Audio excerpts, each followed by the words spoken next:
first time I heard of the PIDP program basically was when I got hired here.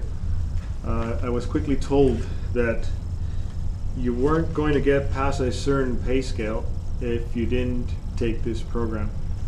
So basically that initiated my interest into taking the PIDP program. But I also realized quickly that being a content expert doesn't necessarily make you a good teacher. So the fact that this program was focused on teaching content experts how to become better teachers or instructors really caught my interest, and I thought it was a course worthwhile looking into and taking, regardless whether you're going to get a pay scale or not. So that was my first reason for looking into the PIDP program.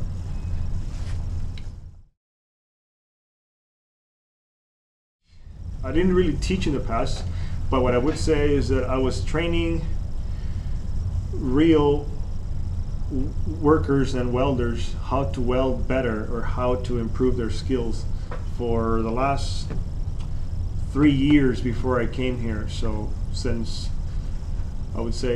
2010, 2009, I was training people in the real world as a quality control guy,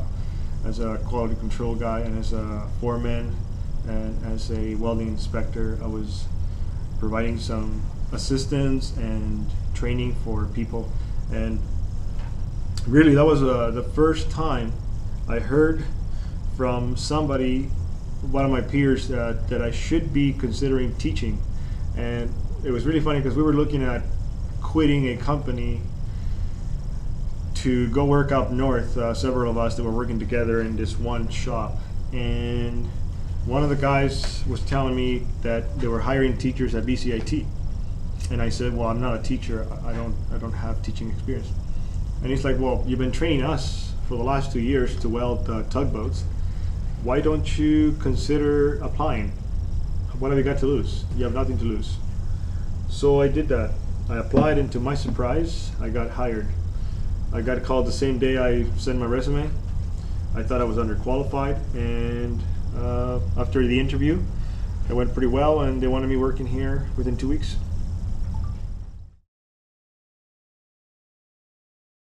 But I can start with the fact that this program, in my opinion, should be mandatory for instructors or anybody in a teaching or coaching position, especially if you're going to be teaching adults. This program is it's essential to utilize the content and really deliver it in the best manner, so that the learners or students are actually learning what you're teaching. I think the various courses that have been put together for the PIDP program are very well designed and focus very well on the teaching strategies and methods of delivering the lesson and the knowledge that you're trying to impart. I think it's a course that should be almost mandatory for anybody in a teaching position. I would have to say it was 3100 with Joanne Reed. On that course, we discussed the different learning theories, and to my surprise, in a field where it's mostly psychomotor, I had a huge affective domain that I thought was kind of odd, but not necessarily odd, more like unique to the field. And what I realized was that the affective domain could be applied in just about any teaching strategy in any field, any subject. When the individual is passionate about the subject, the students will pick up on that, and you can transfer the passion with the context to the teaching, and no matter what you're teaching, it seems to be more effective in that sense. But also I found out that I remember back in high school I actually wanted to teach art. I wanted to teach art, and in a weird way, teaching welding, it's similar to art because I can combine all the sciences if I want to.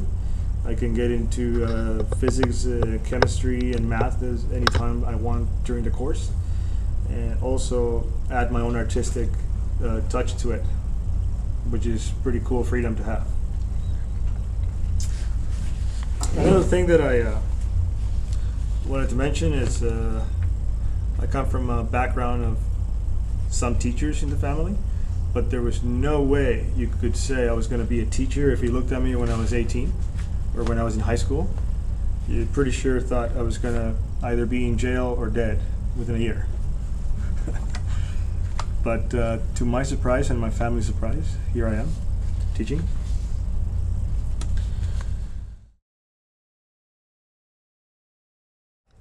So what were some of the challenges or frustrations?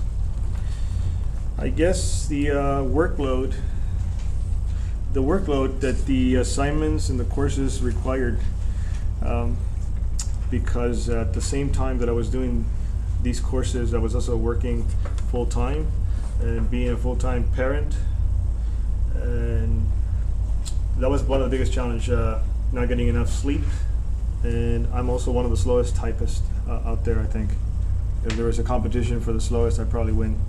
So those were some of the big frustrations, but I managed to get around that by using technology to the maximum, to the fullest. I used the aha moment for me on the program was 3230 with Elaine Decker. This teacher was quite inspirational because she had a comic edge to everything she said, and it could have easily been probably the most boring, dull course with the context that it had. It was evaluation of learning, and she really made it a really awesome course with her personality and her talent and strategies for teaching. She also taught comedy. She had a degree in humor, I think. So that's pretty awesome. I really want to get that before I die. A degree in humor. And if I can teach just my family for Christmas, that'll be great. But this experience allowed me to realize that you don't need to be an A student all through your elementary and high school to become a teacher. You can actually be quite smart and not realize until you really test yourself and put yourself in a situation where you have to come up with the solutions for problems. And it really allowed me to see the potential that there is in an individual when you have the will and the desire to do something.